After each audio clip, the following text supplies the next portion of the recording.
بسم الله الرحمن الرحيم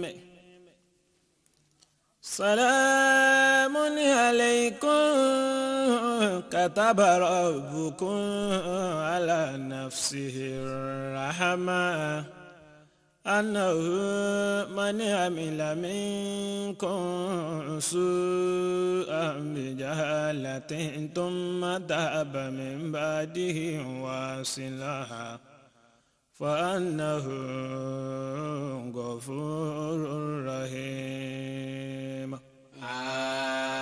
آمين. سلام عليكم بما صبرتم سلام عليكم بما صبرتم فنعم عقبى الدار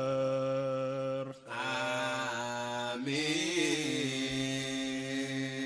سلام عليكم ادخلوا الجنة بما كنتم تعملون سلام عليكم ادخلوا الجنة بما كنتم تعملون آمين. والسلام على من اتبع الهدى والسلام على من اتبع الهدى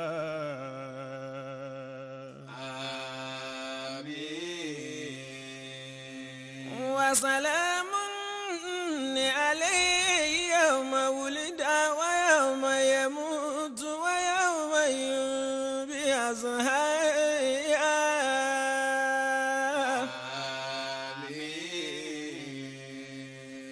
والسلام علي يوم ولدت ويوم أموت ويوم أبعث حيا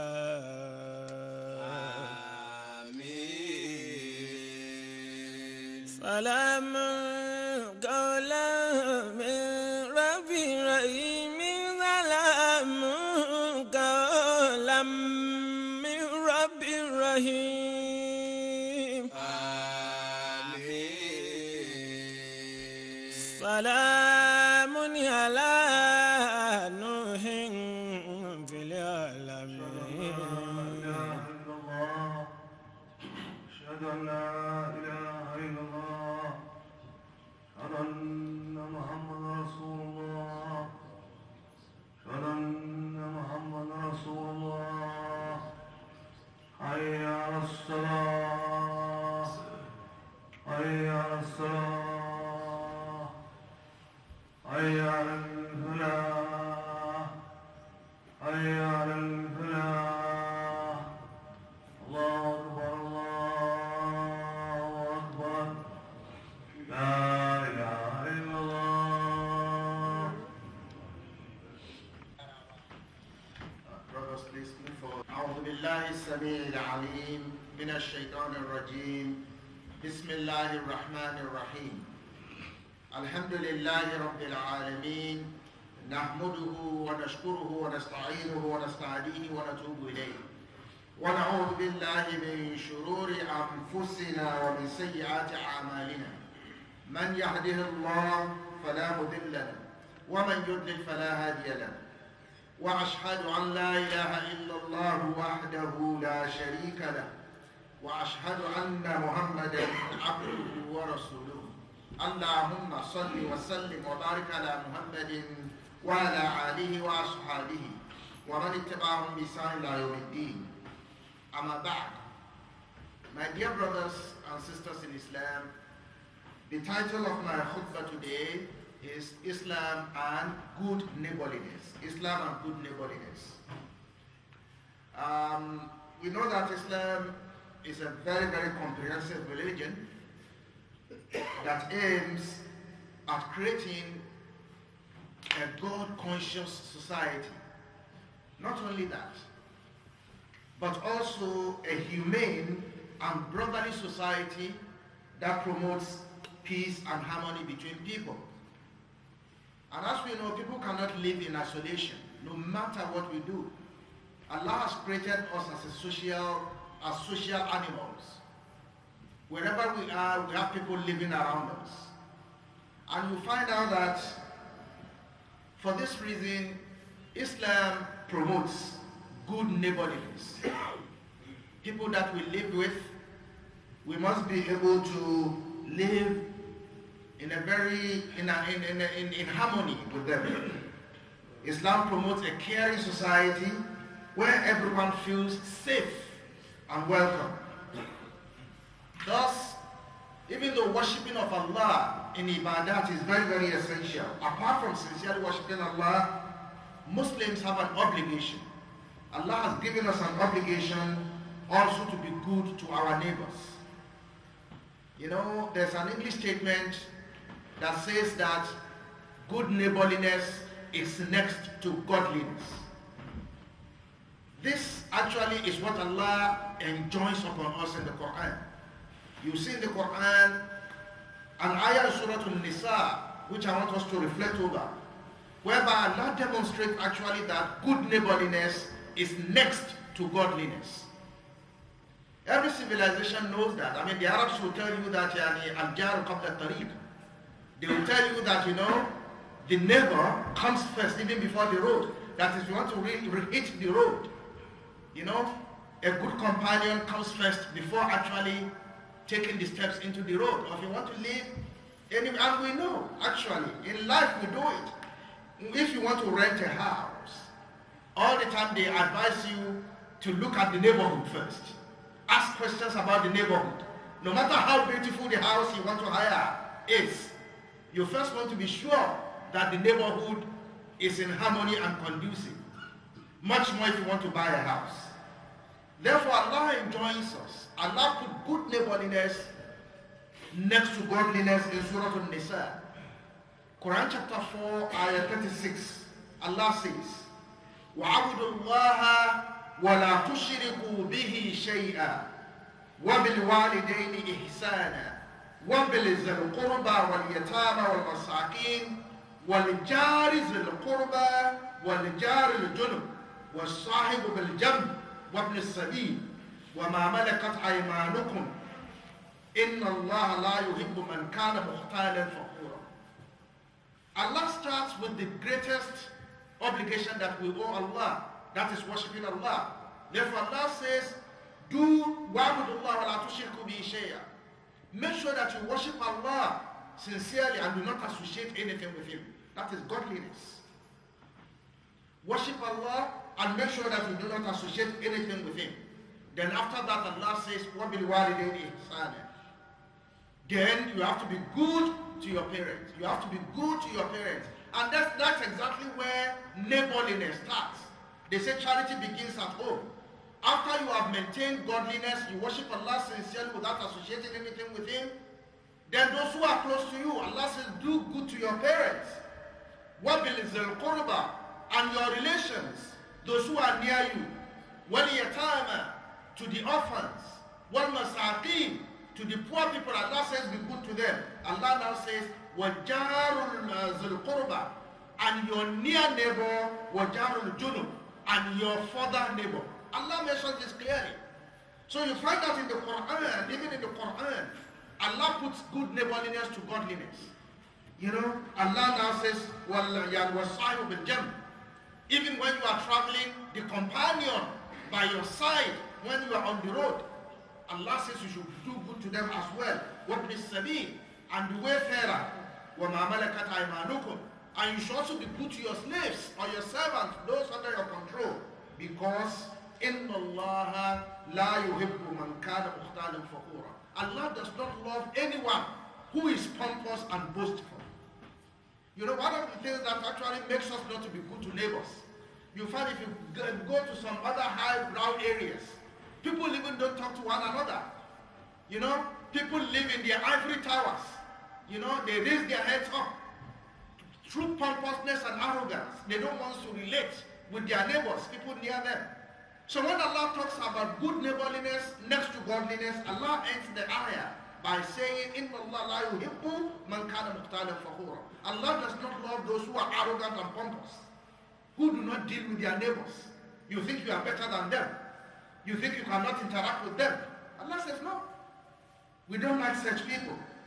So thus, Islam places great emphasis on honoring the neighbor. You know, our neighbor is like our next of kin. They are the closest to us. You know, we have to be kind to them, and we have to abstain from any act that will harm them, whether they are Muslims or not. Whether they are Muslims or not, we must ensure that we maintain good neighborliness. Because actually that speaks more of our character as Muslims and our character as human beings. People actually judge you based on what they feel through their interactions with you. Therefore, the Holy Prophet Muhammad sallallahu alaihi wasallam has narrated, there are numerous, so many ahadith about the right of the neighbors. You know, to the extent that in one hadith narrated by Aisha, the Prophet indicated that Mazala Jibreel yusini bil jar hatta zanantu annahu sayuwarithu.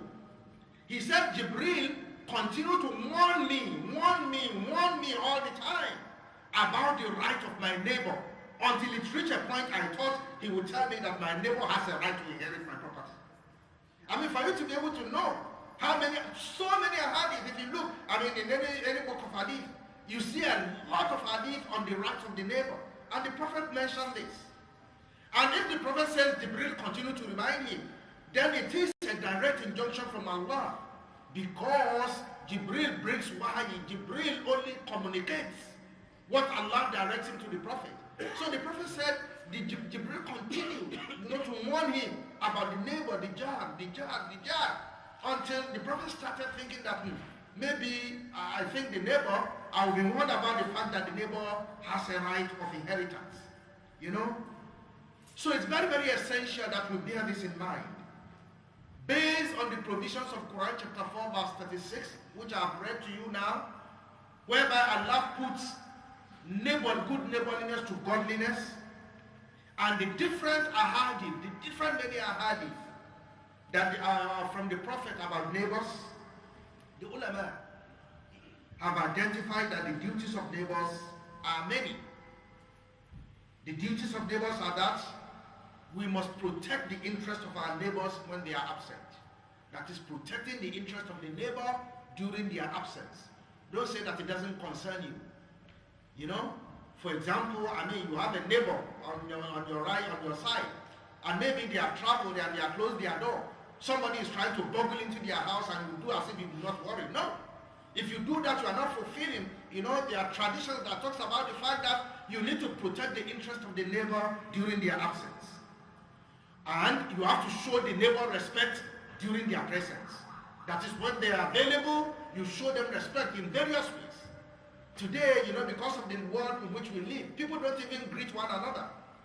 Neighbors living together, they don't greet one another. That is not what Allah has commanded us. The ulama also indicate that part of it is that we should help the neighbor when he is inflicted with calamity or any injustice affects him. We must help him. When your neighbor is in trouble, don't think that, I didn't put the trouble on him. If you know about it, you should help them. When they are ill, visit them. The Prophet Muhammad sallallahu alaihi wasallam used to demonstrate all this. He will visit even people who cause him harm. The woman who used to put a lot of thorns in the path of the Prophet. He used to put rubbish in the path of the Prophet in the way that the Prophet passes.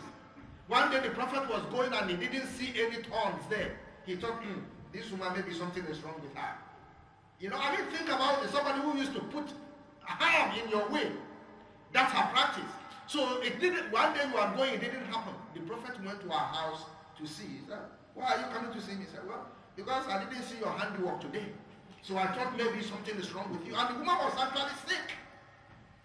And the Prophet visited him. So it is essential. That's part of the duties. Do not also seek, the ulama indicate part of it is also that do not seek the shortcomings of your neighbors. Don't be spying on them. Don't be spying on them to see their shortcomings. No, you don't do that for your neighbor.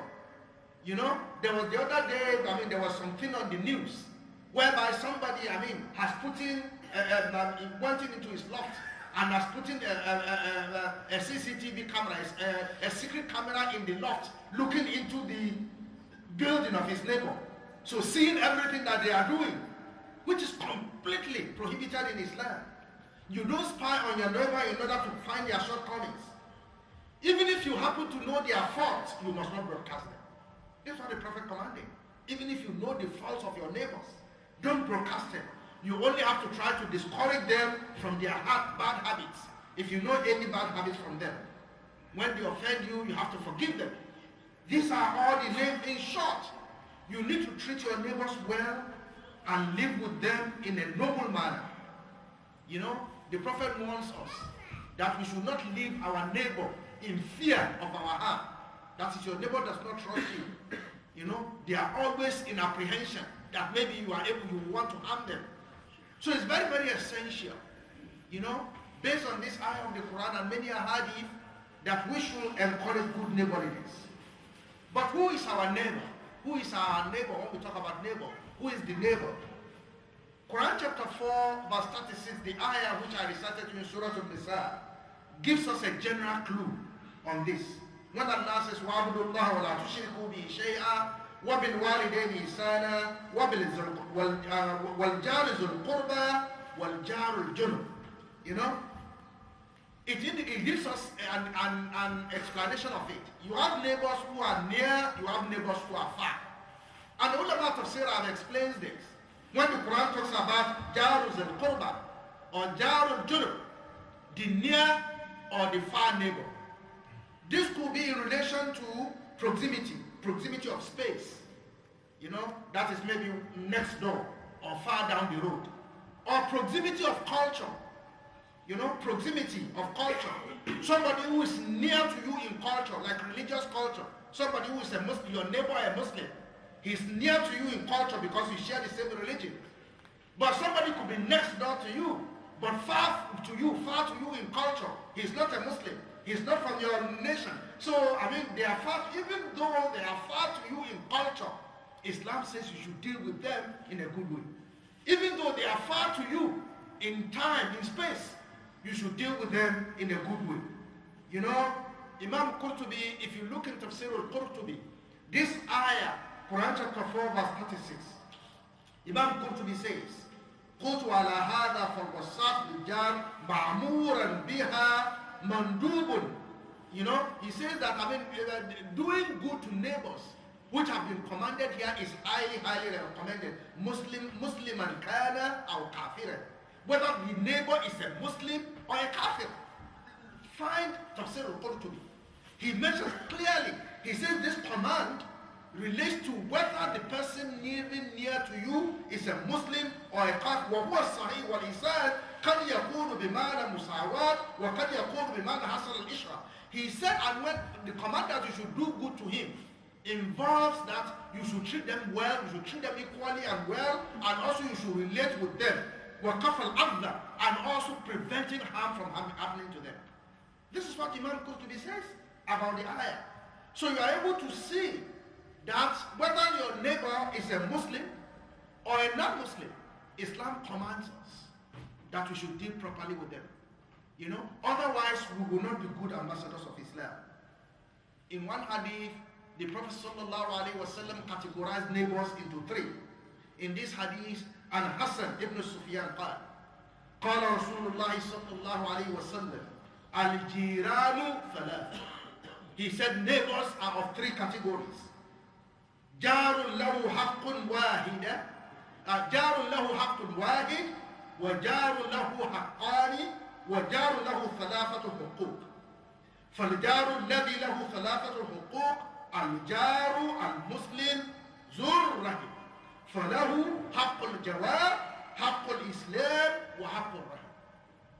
وأما الذي له حقان فالجار المسلم له حق الجوار وحق الإسلام. وأما الذي له حق واحد فالجار المشرك. And this hadith is sound. The Prophet said there are three categories of neighbors. Neighbors are of three types. There's one neighbor who has only one right against you. There's another neighbor who has 2 rights against you. And there's another neighbor who has 3 rights against you. And he said, the one who has 3 rights against you is your neighbor who is a Muslim and is also a relative. You know, sometimes, I mean, you have somebody living by yourself, so your neighbor, so he has the rights of being a Muslim, which you must fulfill, the rights of being a relative, and the rights of the neighbor. And he said, the one who has 2 rights against you is the neighbor who is a Muslim. He has the right of Islam, and he has the right of being your neighbor. And he who has 1 right is the neighbor who is a non-Muslim. Even if he associates partners with Allah, that is not your business. This is what the Prophet said. The neighbor who is a Mushrik, he said he has 1 right against you. That is the right of the neighbor. That is, you must treat him well, and he must be safe from your harm. Therefore, you find out that the neighbors, are categorized into these 3 based on the hadith of the Prophet. A lot of the time in our mind, when we talk about neighbors, we only think about people who are very proximate around us. In another hadith, the Prophet ﷺ is that for you to know that you are a good Muslim. Neighbors 40 streets on your right, that is 40 houses radius. 40 houses on the right, 40 houses on the left, 40 houses in front, 40 houses behind must say good things about you. You know, so 40 houses radius, that is like a village. You know, if you have a small village, that is a whole village. That goes to show your neighbor is not only those who are very near you. Anybody who's, you interact with, you have to deal with them in a good way. Actually, good neighborliness is a sign of faith. The Prophet said it. It is not enough for you to say that you are a believer if you don't have good neighborliness with your neighbors. In one hadith, the Prophet said, لا يؤمن أحدكم حتى يحب لأخيه أو قال لجاره ما يحب لنفسه. You know, the Prophet said, none of you is a believer except he loves for his brother. In another narration, except he loves for his neighbor what he loves for himself. Look at Sharh al-Nawawi. Imam al-Nawawi's hadith, if you look in the Sharh, Imam al-Nawawi says, الأولى أن يهمل ذلك على عموم الإخوة حتى يشمل الكافر والمسلم. This is what Imam al-Nawawi says. See, it's there, the books are there. The Prophet says that what this entails is that it includes, you should do good to, everyone you can call a brother, including a believer, a Muslim, and a kafir, and a non-believer. You have to be good to them. You cannot call yourself a believer if you don't treat them well. Because through your action, you are demonstrating your ambassadorship of Islam. In another hadith, the Prophet is reported to have said, Wallahi la yu'min. Wallahi la yu'min. Wallahi la yu'min. Qalu man ya Rasulullah. The Prophet swore 3 times. He said, I swear by Allah, he is not a believer. I swear by Allah, he is not a believer. I swear by Allah, he is not a believer. 3 times. And they said, who? O Messenger of Allah. فقال رسول الله صلى الله عليه وسلم. And the Messenger of Allah said, الَّذِينَ لَا يَعْمَنُ جَارُهُ بَوَائِقَهُ. Those who their neighbors are not safe from their harm. Those who their neighbors don't have rest of mind. They fear that they will do something bad to them. You know, all these indicates that good neighborliness is a necessary characteristic of true faith as a Muslim in Islam, and an essential means of entering Al-Jannah. And to demonstrate this, we know that there is, on Sunday, 3rd of March, there is this National Visit Mosque initiative, which is really floated. It has become so established now, whereby mosques are open for all neighbors who are around, especially Muslims in this country. We cannot, the truth of the matter is you cannot afford to live in isolation. That actually does not help Islam, it does not help dawah. Allah says, وَمَنْ أَحْسَنُ الْقَوْلَ مِمَّنْ دَعَا إِلَى اللَّهِ وَعَمِلَ صَالِحًا وَقَالَ إِنَّنِي مِنَ الْمُسْلِمِينَ. Allah says the best person in speech is he who calls to Islam, and he does good. You don't only want people to come to Islam, you have to call them with your action, with your activity. If you are in a particular community, let people know that you are a good Muslim. Even if they do bad to you, the Prophet indicates. I mean, the Quran actually indicates. You cannot compare goodness with badness. وَلَا تَسْتَوِي الْحَسَنَةُ وَلَا السَّيِّئَةُ. You know, even if somebody is doing bad to you and the neighbor, Allah says you cannot compare goodness with badness. But idfa billati hiya ahsan. You have to pay, pay back with what is good. Even if your neighbors are doing bad, teach them that there is need for good neighborliness. You do good to them. فَإِذَا الَّذِي بَيْنَكَ وَبَيْنَهُ عَدَاوَةٌ كَأَنَّهُ وَلِيٌّ حَمِيمٌ. If you continue to do that, showing good neighborliness, even the bad neighbor will become your friend. And we have had examples here. When we were looking for when we were applying for the permission to rebuild this mosque, some of our neighbors were saying that, well, the noise will be too much and things like that. But through our activities, our talking to them and things like that, they didn't enter any objection, for the permission. By the time you start showing the goodness in you, your neighbor will also be forced to do what is good. So, on the 3rd of March, we want to show this goodness in Islam all over the mosques nationally in the UK, whereby we invite the neighborhood into the mosques, Muslims and non-Muslims, into the mosque to be able to see what the Muslims do. This will serve as an open day to the mosque for our neighbors, both near and far. For them to be able to, and by doing that, actually, we will be able to debunk many misconceptions about Islam. This is not the first time we are doing it. I told you here some time ago, I was here when we did one of the open days, visit my mosque. We were taking people around, believe me. And one woman she said that was the first time she was entering the mosque. And she asked me, where is the shrine? I mean, it was just like a shock. Maybe somebody has been telling her that there's a shrine. I said, what do you mean by shrine? She said, the place where you gather the shrine. I said, there's no shrine anymore. This is an open place. We just pray in a row. And this is where the imam stands. So by saying it, actually, it defeats the misconceptions. A lot of the time, human beings are afraid of what they do not know. They are afraid. Fear is in their mind about what they do not know. And Muslims have nothing to hide. Open the mosques. Actually, by doing that, you can give people who are not Muslims opportunity to learn about Islam, to see what Islam is all about, and give them real good dawah during the process. They will see inside the mosque, and they will be able to break misinformation and misconceptions that they may have about Islam. Therefore, we all have a duty, as I said. It is part of good neighborliness to do this. On Sunday, the 3rd of March, we have a duty to invite our neighbors. Invite your neighbors to come to the mosque. And I believe people will come. You just open up to them and tell them. People will come. Look, people want to know, but sometimes they keep aloof because they don't know what to expect. When we did the open iftar here in the street, so many non-Muslims came. When we invited them, they wanted to see how Muslims uphold their religion. So invite people to come to the open mosque, open day, visit the mosque day.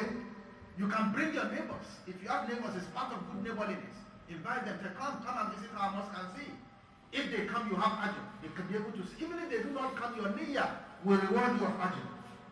You can also be a volunteer and a participant. Be here on the 3rd of March to show people around. We will serve them tea, refreshment, to show the goodness in us and the goodness in Islam. And also answer any questions that they may have. It will be good if you are around to show them and also to take them around. Some may have questions. If they come during prayer time, they will hear the azan. And a lot of the time, people are intrigued by azan. They want to know what it means. We continue to do this in Nigeria now. We have azan, which somebody was paying for on radio. When we were doing, in many parts of the world, they just do the azan. When they wanted to do the advert, I brought the idea. I said, look, we live in Nigeria, particularly in Lagos. There are so many non-Muslims. I don't think it's enough just to call the azan during the time of salawat. When we call the azan, let us follow it with the translation. What does it mean? When you say Allahu Akbar, so you hear in Yoruba language. When the azan is done, after the azan is done, I speak out. I say, well, That azan that has been called me Allahu Akbar means God is the greatest. God is the greatest in the language. And you give them the meaning throughout. By that, it opened the heart of so many people who will call into the radio station. They say, okay, so when the Muslims are making, oh, this is what they mean. I mean, so you begin to see that it gives meaning to what you are doing to people. And they appreciate your religion much, much more. So it's very, very essential that we are here. And when people ask questions, we are ready to answer them. So my dear brothers and sisters in Islam, you know, it's very, very essential. We are ambassadors of Islam. Allah has created us as ambassadors of Islam. It is not enough for us to say that, well, we fear Allah, we don't want to mix with other people. You are only in your home and your family. It won't help you. And it won't help Islam. You know, we have to relate with our neighbors. Let them know that you are a Muslim. And let them know, you know, that about the goodness in Islam. Not long ago, this organization, this association, one of our sisters, the administrator here, organized it with the MCB and other Muslim organizations. You know, in my university, SOAS, University of London, Russell Square, we had a very big seminar, a conference on black Muslims in the UK. If you see, I mean, there were so many non-Muslims, whites, who were there wanted, and they were so impressed by the so many good things, the experiences that people were talking about in relation to being black and being Muslim in the UK, the experiences they've gone through, and the qualities, a lot of the people, rivers who have come into Islam, and how Islam has changed their lives. You know, when we finished, I received so many emails from the university community. People congratulate, say that they learned so much from it. There's a lot of ignorance around about Islam, and we can really be able to promote the goodness in Islam through being good neighbors and actually interacting with people. Let people know what our religion stands for. So may Allah continue to enrich us, and may Allah continue to give us good understanding of Islam, and continue to make us better ambassadors of Islam. Ibadallah, istaghfiru rabbakum innahu kana ghaffara.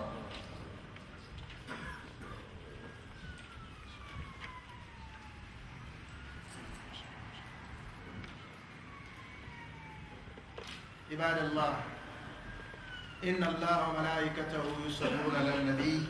يا أيها الذين آمنوا صلوا عليه وسلموا تسليما اللهم صل وسلم وبارك على محمد وعلى آله وصحبه أجمعين.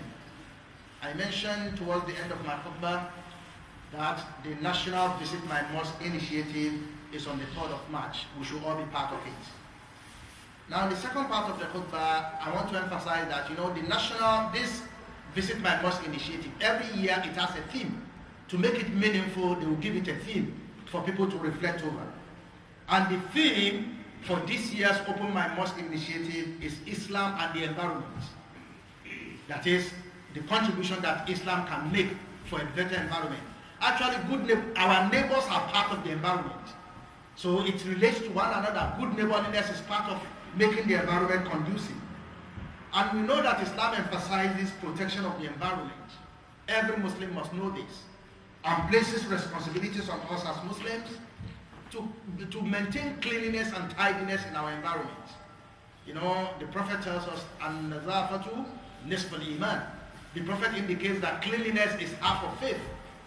And there's a big problem. I mean, in London today, in many places that we live, you know, there's a big problem about litter. You know, a big problem about litter, how people litter environments, how people destroy the environment. As Muslims, we have to show this. We have to show that Islam discourages this.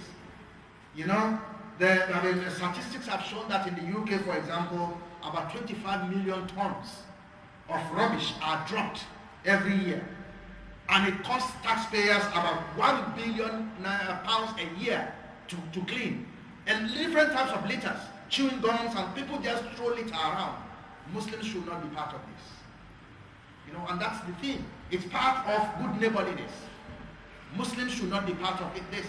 We should not really be dropping litter, chewing gums, bad things. I mean, take your litter home and dispose it off in a proper way. You know? So it's very, very essential that we bear this in mind. You know, litter harms the environment. Litter harms wildlife. I mean, look, you see it on the television all the time. Plastics now. People drop plastics in various ways. They drop it in drainages and things like that, and it harms fish and wildlife. You see a lot of pictures. You see some sea turtles, plastics stuck in their neck. It can cut deep into their necks. You see it all the time on television. Muslims, and especially, as part of good neighborliness and protection of the environment, we have to make sure that we are responsible to our environment. We should educate ourselves and educate our children about it. Do you know what the Prophet ﷺ said regarding picking things that can harm people on the way, like stones, bones, and rubbish that can harm people? The Prophet said anybody who does that, who picks stones, broken bottle and things from the road, it serves as sadaqah for him. When you see a broken stone, you see a bone, you pick it, you pick the litter and dispose it off properly. The Prophet said you are doing sadaqah. So this goes to show that we must be part of the crusade of the government. The state is trying as much as possible to keep our environment much more cleaner. And they cannot be able to achieve it except we, the citizens or the individuals, uphold that. And as Muslims, actually, our religion encourages us to do that. When we do that, it's an act of ibadah for us. So it's very, very essential. And this comes to our masjid as well. We should remember the role of the masjid and the Muslims and Islam generally, wherever we are. This is why we talk about making our mosques clean all the time. The environment of the mosque, making it clean all the time. That goes into showing good neighborliness and also support all efforts towards sustaining and protecting the environment. Therefore, my dear brothers and sisters in Islam, remember what Allah has said in the Quran, in Surah Al-Nahl. إِنَّ اللَّهَ يَأْمُرُ بِالْعَدْلِ وَالْإِحْسَانِ وَإِيتَاءِ ذِي الْقُرْبَى وَيَنْهَى عَنِ الْفَحْشَاءِ وَالْمُنكَرِ وَالْبَغْيِ يَعِظُكُمْ لَعَلَّكُمْ تَذَكَّرُونَ. This verse relates to everyday life of the Muslim, in relation to good neighborliness, in relation to protecting the environment. Allah says, "O believers, Allah commands you bil-adl, to do justice. Do justice to your neighbor, do justice to the environment. Wal-ihsan, be good, do good, ihsan. Do good to your neighbor, do good to your environment. Wa-ita'i zil qurba, and fulfill your obligations to those who are near you. Your relations, your neighbors around you, fulfill your obligations for them. It becomes essential. There's a very interesting narration about Umar, and some of the Sahaba. One of them was cooking a meal. They were cooking meat. And the smell was so much the smell was coming out. All the neighbors were hearing it. And Umar indicates that, by the fact that the smell is coming, the neighbor has already heard the smell. They have heard the smell of the meat. They have a right. When you start sharing it, make sure that you give the neighbor. Because the nose that heard the smell, the mouth must taste it and they will be happy. So it's very essential. And there's so many traditions in relation to neighborhood. And Allah says, وَيَنْهَى عَنِ الْفَحْشَاءِ وَالْمُنكَرِ. Allah prohibits you from all vices, committing vices to community, to environment, to your neighbors. وَالْمُنكَرِ, don't do any evil. وَالْبَغْيِ, don't be rebellious against your neighbor. Don't be rebellious against society. Don't be rebellious against environment. When the state is trying to clean it, don't be dropping litter. If you do that, it is being rebellious against environment. While others are trying to clean it, you continue to drop litter. No, you don't do that. Allah says, يَعِزُّكُمْ لَعَلَّكُمْ تَذَكَّرُونَ. Allah is giving you admonition so that you know your obligation that you must fulfill. May Allah make it easy for us to fulfill our obligations. May Allah make us better Muslims and make us good ambassadors of Islam. Before we make the فيمن هديت وعافنا فيمن عافيت وتولنا فيمن توليت وبارك لنا فيما أعطيت وقنا شر ما قضيت فإنك سبحانك تقضي ولا يقضى عليك فإنه لا يذل من واليت ولا يعز من عليك تبارك ربنا وتعاليت. ربنا آتنا في الدنيا حسنة وفي الآخرة حسنة وقنا عذاب النار. ربنا لا تزغ قلوبنا بعد إذ هديتنا وهب لنا من لدنك رحمة إنك أنت الوهاب. غفرانك يا رب العالمين وأقيموا الصلاة. كذلك نجزي المحسنين إنه من عبادنا المؤمنين آمين. سلام يا إبراهيم كذلك نجزي المحسنين إنه